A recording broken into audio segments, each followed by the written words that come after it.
معتمد عمومی مجلس اتحاد المسلمین و رکن اسمبلی حلقہ 4 مینار، میرے برادرم اختر الایمان صاحب صدر مجلس اتحاد المسلمین بہار، شعلہ بیاں مقرر ماشاءاللہ، ابھی آپ لوگوں نے ان کی شعلہ بیاں تقریر کو سنا۔ عالی جناب میرے برادرم معظم خان صاحب، جعفر حسین معراج صاحب، میرے برادرم امتیاز جلیل صاحب رکن اسمبلی حلقہ اورنگ آباد، امین الحسن جعفری صاحب، الطاف حیدر رضوی صاحب MLC،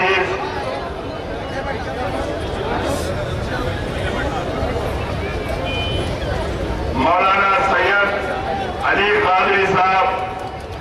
بزرگوں، نوجوان ساتھیوں، پس پردہ سننے والی میری عزت ماں اور بہنوں، الحمدللہ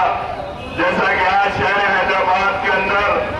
بندی انتخابات کا اعلان ہوا اور مجلس اتحاد المسلمین سارے شہر حیدرآباد میں اپنے امیدواروں کو کھڑا کی، میں آپ کا زیادہ وقت نہیں لوں گا۔ مجلس اتحاد المسلمین آپ کے لیے کوئی نئی جماعت نہیں ہے، مجلس اتحاد المسلمین آپ کی مداح عزیز ہے، مجلس اتحاد المسلمین آپ ہی کی دعاؤں کی وجہ سے،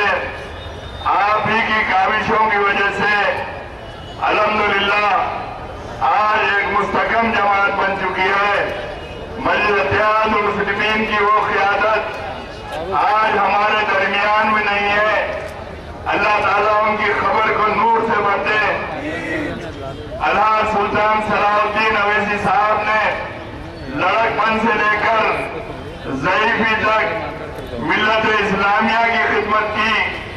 آج الحمدللہ آپ کے جوان سال قائد نقیب ملت اسد الدین اویسی صدر کل مجلس اتحاد المسلمین وہ رکن پارلیمنٹ حیدرآباد ہے، اور آپ کے جوان سال قائد اکبر الدین اویسی جو قائد مقننہ ہے۔ آج اللہ کے فضل و کرم سے کل تک لوگ یہ کہتے تھے کہ مجلس اتحاد المسلمین پرانے شہر کی حد تک محدود ہے، اس شہر کے سرمایہ دار دانشور اور ملت فروش یہ کہتے تھے کہ مجلس اتحاد المسلمین رکشے والوں کی، ٹھیلے منڈی والوں کی جماعت ہے۔ بے شک وہ لوگ قابل مبارکباد ہیں، یہ رکشے والے، ٹھیلے منڈی والوں نے